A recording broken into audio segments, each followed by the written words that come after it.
പറഞ്ഞിരിക്കുക കേട്ടോ. ആരായിരുന്നു അത്? അൺസ്റ്റോപ്പബിൾ ഒരു സ്റ്റുഡന്റ് ആണ്, എക്സാമിന് മാർക്ക് കിട്ടാൻ എന്താ ചെയ്യുക? അത് ഞാൻ ഇപ്പൊ പറഞ്ഞതേ ഉള്ളൂ, പോസിറ്റീവ് ആയിട്ടിരിക്കാനായിട്ട്. ഓക്കെ, എനിക്ക് ഓർമ്മ വന്നു, പോസിറ്റീവ് ആയിട്ടിരിക്കാനായിട്ടുള്ളൊരു മെസ്സേജ് ആണ് ഏഞ്ചൽസ് തന്നിട്ടുണ്ടായിരുന്നത് കേട്ടോ.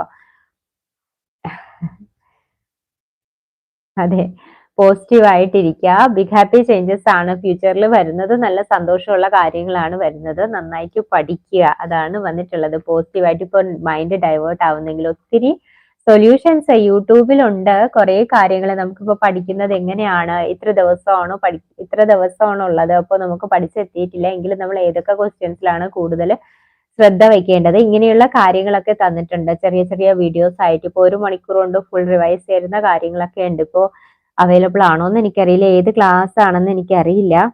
ഏതായാലും സെർച്ച് ചെയ്ത് നോക്കുക. അങ്ങനെയുള്ള എന്തെങ്കിലും ഉപയോഗമുള്ള കാര്യങ്ങളുണ്ട്, അത് മനസ്സിലാക്കി അതിന്റെ ആ ഒരു സ്ട്രാറ്റജിയിൽ പഠിച്ചെടുക്കുക കേട്ടോ. സന്തോഷമുള്ള കാര്യങ്ങളാണ് ലൈഫിൽ വരുന്നത് കേട്ടോ. എന്തൊക്കെയായാലും നല്ല മാർക്ക് വാങ്ങി നന്നായിട്ട് മുന്നോട്ട് വരും എന്നുള്ളൊരു മെസ്സേജ് ആണ്. ഓക്കെ.